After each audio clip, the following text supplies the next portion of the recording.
Wylan deg ar lanw dioer, un lliw ag eirin neu wensoer. Dilwch yw dy degwch di.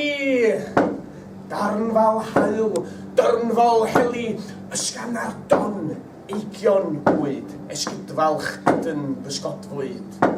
Yngor aed wrth yr angor, law am I lili môr, llythyr unwaith ech arianwyd, lleian ymrig llanw môr bwyd, cywirglod byn, cair glod gwell, cyrch, ystym, cair a chastell, edrych a welich wylan.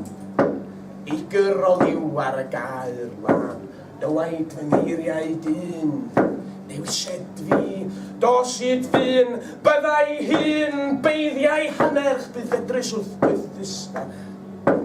Bydd, dywaid na byddaf fwynwas coeth fyw o'n is caf, I charu'r wydd, cwbl nwydd nawdd, och, wir erioed ni charawd na merddin wenthyn iach. Na thaliesin ei fflysach, sipristyn gyprystan gopr, rhagorbrid rhyg y weir bwper. Och, wylan, och ai weled, grydd y ddyn, lanaf o gred, o'n I chaf fwynaf anerch, fy ni henydd bydd y ferch.